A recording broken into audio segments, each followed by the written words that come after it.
what's up guys, Houston here. Look, if you're a big fan of Doordash, you love Doordash, but you hate paying that Doordash pass fee, you know, that $10 or $9.99 they charge you every month. Well, Doordash is here to help you out because what they're doing, they're launching their own credit card. Now, with the Doordash credit card, they're launching the Doordash World Mastercard Elite, and I'm going to explain that to you. And they're offering the Doordash Rewards Mastercard. Now, both of these credit cards are going to be issued by Chase Bank. Okay, so for those of you, I know some of you all may have a question. Well, does this count against the 524? And for some of you that may not know what the 524 is, meaning that you can't have more than 5 open revolving accounts within a 24-month period. Within a 24-month period. Now, here's the thing about it that I want you to help you understand about this so you can not be taken advantage of by Chase, all right? If Chase sees an authorized user on your credit file and they count it as one of your 524, you can call them so they cannot count that. If you have a personal loan that you just recently got, then you can also call them and let them know, hey, this is not a revolving account. So that way they don't count those two against you, all right? So that won't count against your 524. So something that you all should know. Now, in reference to Chase issuing the Doordash Mastercard, Chase usually is FICO 8. Now, the interesting thing about Chase, they'll give you a Vantage score, but they pull FICO 8. All right, that's the reality of it. Now, in terms of pulling, they're going to either pull on your Experian or TransUnion, or they may pull both. Depends on your relationship with Chase. Now, explaining about the difference between the two Doordash cards, credit cards, with the Doordash Rewards Mastercard, all right?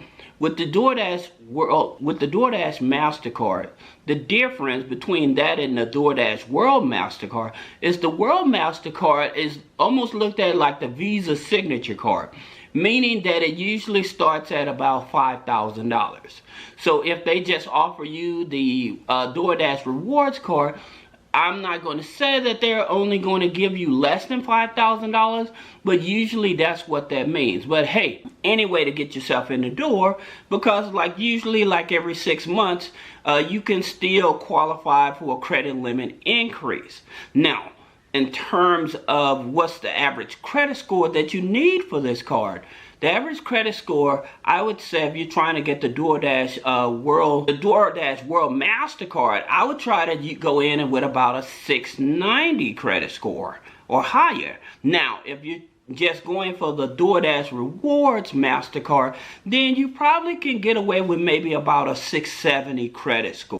The fees that Doordash charges every month, that $9.99 fee, that gets waived for the first year. So that Doordash pass they have, for every dollar you spend, they're giving you four points or something like that for every dollar you spend. All right, some other cards they give you 5 points, but at the same time, like I said, if you are a huge Doordash person and you're always using Doordash, then hey, just to save that extra $100, the caveat to that, they want you to spend at least $10,000 a year. Is it worth saving $100 if you have to spend at least $10,000 a year, which is less than $1,000 a month? So it just depends on how often you Doordash, you know. So depending on what it is that you're Doordashing for.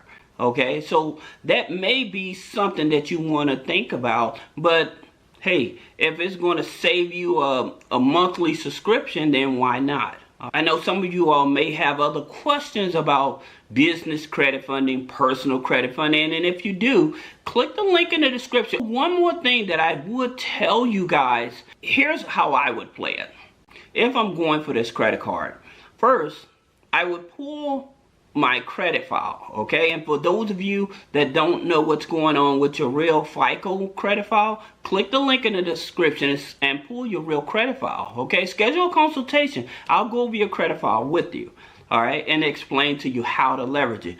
But if you have multiple open revolving accounts, I would set my accounts up from smallest to largest and pay them down to 0 if I'm trying to get a higher limit credit card for this Doordash. The good part about it, because it is a co-partner card, you may have a higher chance of being approved because it is a co-partner card, and then plus the card is brand new, so they're trying to give this card to as many people as possible. So this may be a very easy card for you guys to actually go after. Alright, now again, if you have any questions about business credit funding, personal credit funding, or removing negative items off of your credit file so you can boost your credit score up, click the link in the description. Schedule a one-on-one consultation. Thank you.